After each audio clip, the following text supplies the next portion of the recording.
Samoa, i le nei Taeao fou, le anga le lei ma le alofa o tātou matai.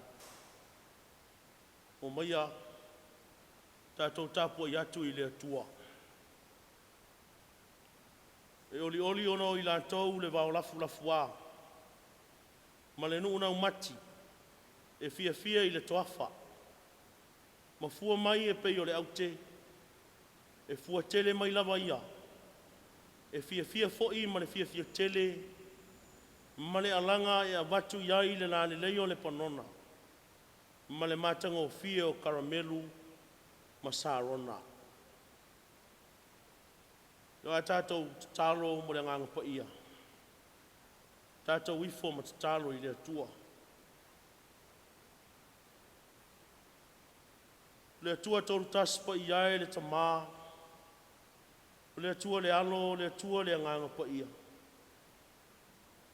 O lau fio lava o le matai sau o le foafoanga. O te tau ai ma ono mea le vi inga, o le whane tanga ma le whamanu i lau fio. Ono lava alofa, e muti vale, ma le alofa e tu noa o malama. Le nei Taeao, wāra whai mai lo o tunu o malei fua mai tō whanga o le pōngisa. O te tau ai ma ono mea le vi inga ma le whaafutai. Pangala ma lea lo mātou o tua. E le tusa i mātou ma lo siri ese. Whātau waa fo i le tangata e whenga iai ma lo mamana. O mātou whātangi sia lo nganga pa ia. A whio maia. Ma futa ina le Tapuaiga lo atunu ui le nei Taeao. Ina iau mātou whaia mea uma. I le nganga ma le whamaoni. I le awa ma le mi ngao o te tauai. Ia i watu i lau vi inga. Le whane tanga ma le whamanu i lau lava suafa. Nei māsa uma i o le whawavau lava. Amen. Whai tau ino a whionga pa ia le atua. Tus filfilia o le nei aso. Pāsinonga re tus whai tau aso le kālesia. Maua mai le whenga inga tuai. Pero whetau i seia ronam tā upu e tōrus furu. Whai upu mua e whaangatai le sifuru. Au te whai tau ina o whai upu filifilia. Whenga inga tuai, perfecto i seia ronam tau pue tōru sifuru mare lima. Poi upu mua e whaangata i le se fulu. Au te whaita wina na o whai upu whiriwhiria. Whaafunga maia.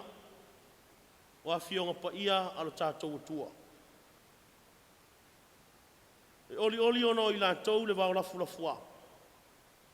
Ma le nuna umati e fia le toafa. Ma fua mai e pei o le auti. E fua tele mai lava ia. E fia foi ma le fia tele ma le alanga. E a watu iai le rani lei o le ponona. Ma le matanga o fia o karamelu ma sarona. La tau te pupula o le ali. O le matanga o fia o lo tātou atua. Ia o tau whamarosi lima o ngangasi. Ia o tau whamarosi fo i tuli vai o vai. Fo iatu ia ie o loto vai.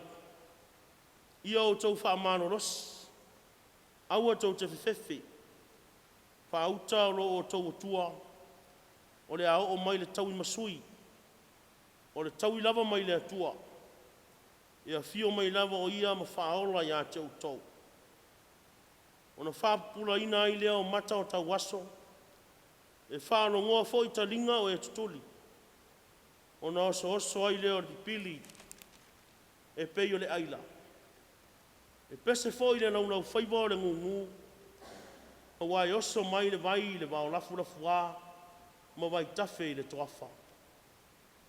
E a vea fo i le serapi ma vai lepa, e a vea fo i le nunau mati ma vai puna. O le mea no fo ai luko, e tau oto ai la tau, e whai lea ma mea tutupu ai u ma komi. E le iaise le ona, e le alua e fo i se manu fe ai, e le iai lava.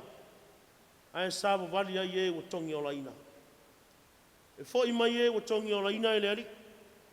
Nā tau teo mai fo i siona ma le alanga ma le oli e whawa wau. I lunga i o la tau ulu. La tau te maua le oli ma le fia. Ae so sola ese le whanua noa ma le mapu i te ngā. Ia whamanuia le atua. E ana le whaitau ino a whionga pa ia. Ia tu mau atu i le atua lona lava vi inga. Nei maso umma e whaamavau lava. Ameni. Ia maa lia i lau fio le atua upu o le ungutu ma mafo whaunga o le ulotu. O le ali lo papa ma le tongi o la ina i mātou. O le launga le suafa o le tua tamā le alo ma le ngang pa ia. Ameni. Filifilia le whai upu mua ma le whai upu e lua. E whai mamatua o le launga o te toi whai tawina e whapea. E oli ono i la tau le wao lafu a. Ma le nuunang mati e fia i le toafa. Ma fua mai e pei o le aute. E fua tele mai lava ia. E fia foi ma le fia tele. Ma le alanga. E watu iai le nane leo le ponona. Ma le matango fio karamelu ma sarona. O le manatu au tū, o le nei aso. Pasinonga le tuis whaita waso le kāresia. A enga o fungala au tutongo. A enga o fungala au tutongo. O le vaitau o le tau tutongo o funga malau o la au. O le whailo ilo lea o le o mai le vaitau o le mawhanawhana. Ma whaasolo atu ina bevela. O le vaitau e afu ai lau o la au. Ma suia o la tau lanu ile ena ena. O vaitau whailo ilo ia. O le ao o mai le tau manulu. E to ai le kiona ma le aisa. E le tau mate la. O lo tau whaailoa le wheso o ta inga o le autu ma le vaitau tonu. O varo anga i le whaata whea ina o sai taha. Ma Israelu I Papulania. O lo manino le wha moe o le tusitala. O le alofa whata mao o le atua. O lona lava lea alofa wha matua. E ui le pi o pā o le tangata. Ai le pō ai pia senu. E iai le taimi e fōtua iai malama. Ma toe to tongo ai malama o le Taeao fōu. Tusi e Isaia. O lau iloa se tasi o perofeta tele o le whenga inga tuai. E tolu lava o na vaenga mauti noa. Vaenga mua o le mta upu mua I le tolu sifuru mareiwa. Vaenga e lua o le fase furu I le lima sifuru mareilima. Ma le vaenga muli. O le mta upu e lima sifuru ono I le ono sifuru mareilima. O le urua I vaenga nei o le tuse I Isaia. O lo wha I loa ai ma nino le te le o le wha le tonu. Ma le awhianga onga o le o langa sala. Ma le fuli tua o le nuu o Yuta ma Israelu I le atua. Le Israelu na filifili e le atua e whai mona nuu. Wha I loa atu I ailo na fina ngano. Le Israelu na lato wasi whenga inga.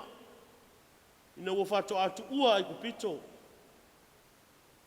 Lea na I longa ai le wha mahoni o le atua. A foi le tele o vavenga mo whailonga na whaia e le atua.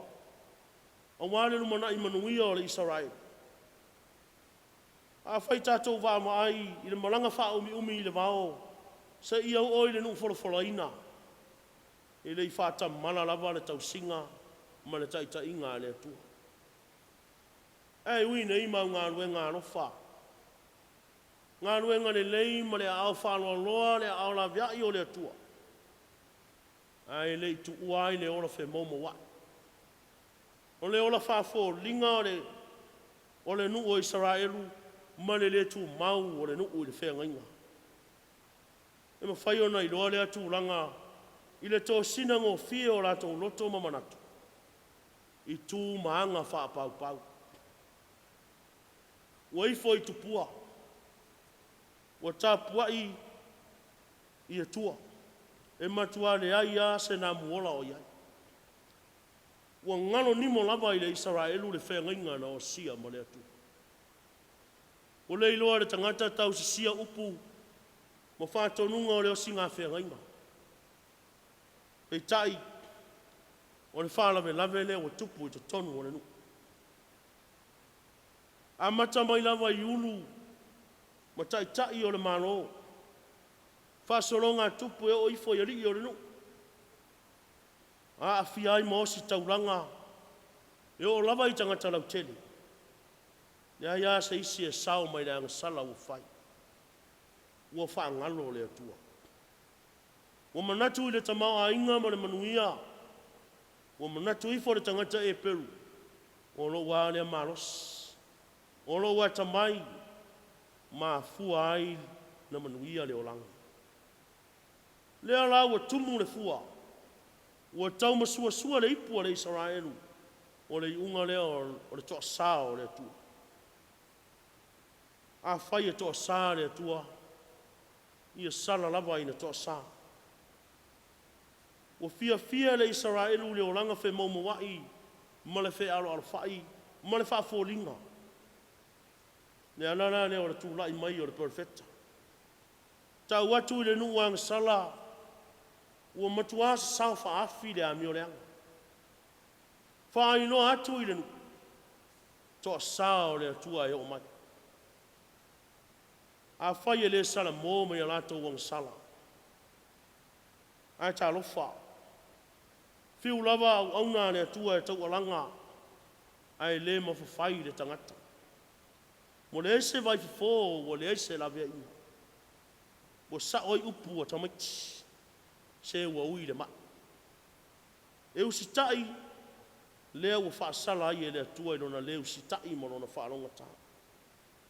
O le are tala. A Suria mo Papelonia, o a upenga ia na whaongae lea tua. E sasa I lona nu.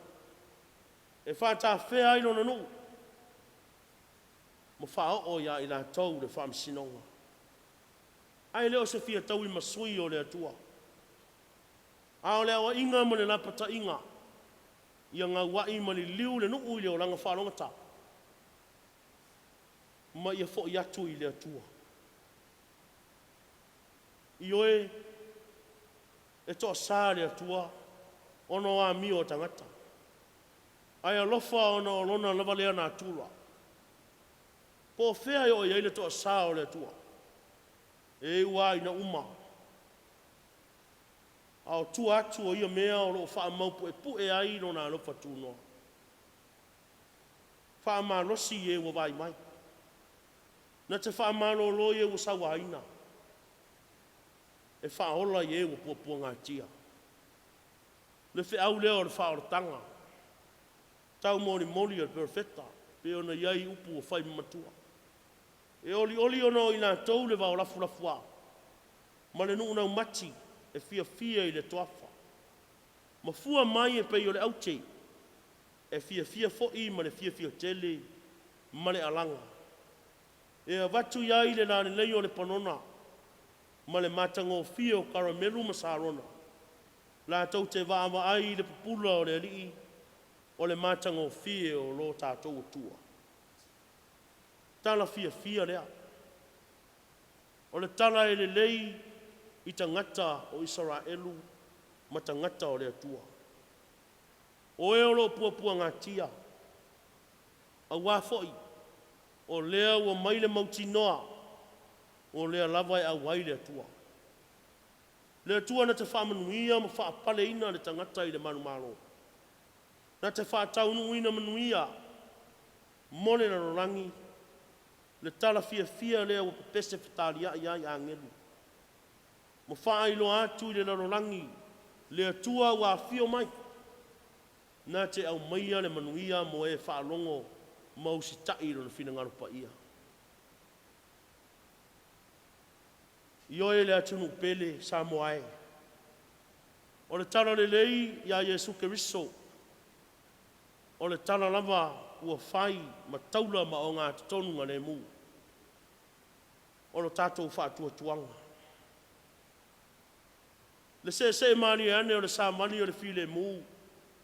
Ioane vili amu o lo mo moni ma iai le whinangaro pa ia o le atua. Le uruai Taeao lea o le tala le lei. A o lo ta ai lea mai le atua. Utu ai le toto masaa. U wha muta ai le whanu pō.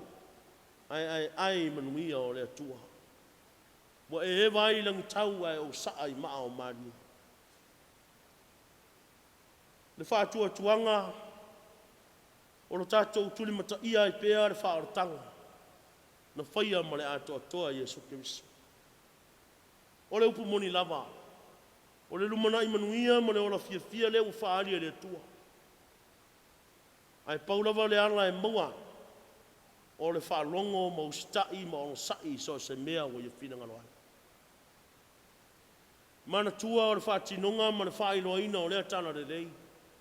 E amata mai lea i lo tangata to atas. Whai mua e oe le whaataita inga le lei. O na whape nā lea o na whaanga solo i aile a inga. A ngā i le nu. A ngā i le kalesia se ia o lava i le atu. A le lei lau whalongo o na e usita i lea. Whaapapora iai ma le ono sai mea ti inga. O le upu moni e le pine. O le maua whamanu ianga. E le ngata i le tu whaartino. A e sili lo na tamau a inga wharenganga. Whasinonga le leila wale ana whaia Yesu. Le tala i le whaaratanga na ia saunia e ana na soifua. O le whaalongo Yesu a toa mono na ustai. A toa mono na ono sai. Whai longa lea o le manuia ma le fia. O lo i le rumanai. Ia whai tātou te whātua tua whamaoni le atua. Salamo i le leanga. Whaia mea uma e tusa o lona whinangalo pa ia. I manuia ono Yesu. Amen. O le vi inga o le atua e valus fultas. Tātou te pese ai. Valus fultas i le vi inga o le atua.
tātou tarusanga, tāno o le whaafitai, o le whatu e senga, tuina atu o tātou manao i lea tua, tātou wifo matatalo.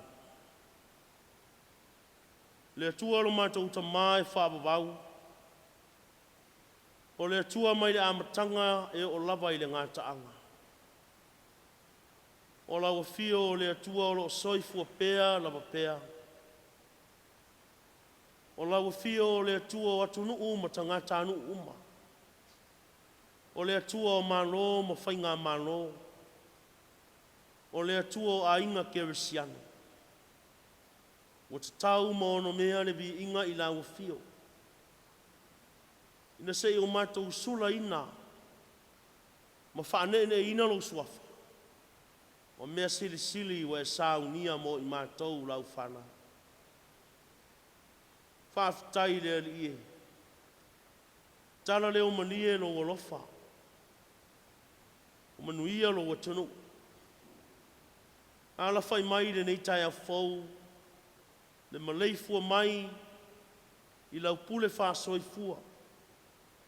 E ui lava ina iai le leo lau walau pa ia. To tonu o afioanga ma ainga ma nuu ma e kalesia. Au lou lava lea fina ngalo e whai to atasi le li i. Au wao le mua le fuatia.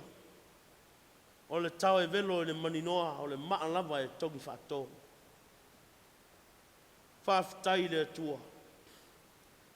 Manuia lo watunuu ma le ngā solonga o ana ngā ruenga whaatino. Ai mese foi o ngā ruenga tiae ma wha wau pea. To tonu o nu, to tonu o i tūmaro, tonu o ainga e mese o e kānesi. Le tua mātou te whaafitai. No lo tamau ainga lasi, ma lau fuai le aso ma le aso. Whaatinonga ese ese.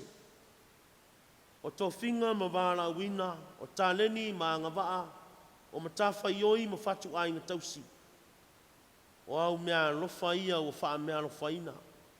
Mo le soifua ma le olo o lo watunu. Lele i e whaafitai tele. Ua malie pule, ua malie lo wanga le lei. Whaafitai lo wanganga pa ia. O lo mātou whesoa soa ni siri da walea. Au lau lava a fio lo tui matangi olo. Ua lata mai pia lava mo i mātou i itu aso. E tofo ina ai no mātou ola whaatua tua. Whaafitai a ua fionga pa ia. E le umalava lona tāua ma lona au ngā. Wa o mo i mātou ma mātou whanau. I alau lau amia tonu. Ua whai pēa ma suru e mumui o mātou wai. Mare mana malama i o mātou wala. Whaafitai lea li e. O mātou tofi le lau ele o le ngātai whale. A o se o mātou atunu uto o file mu e fuai mai e whai mo mātou tofi. Lea li e whaafitai tele. Ia vi ia lo wanga le lei. Whaafitai lo whamaonu. Le pai tumu o lo lava alo whatunoa. Le taulanga e tūtasi.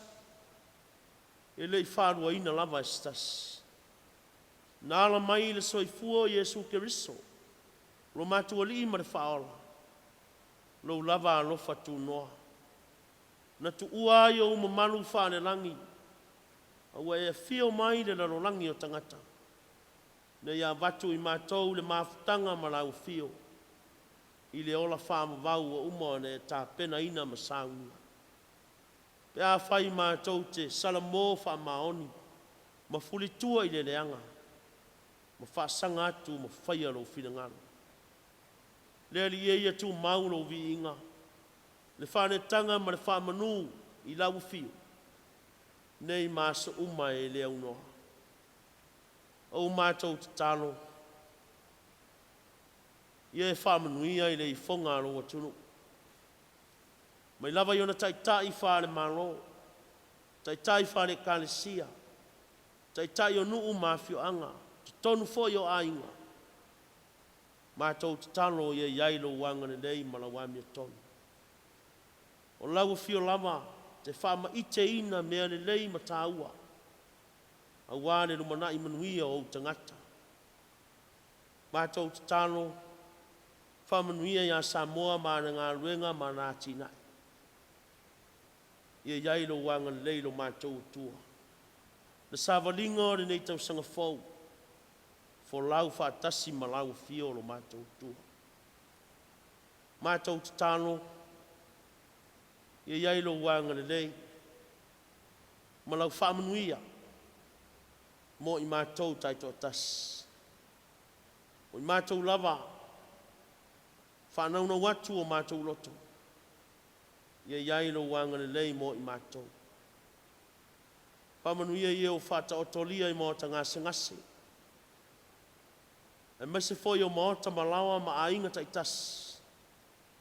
Ia iai lau whaamalo longa lo mātou tua. Nene yaso ma le sāwalinga lo watunu.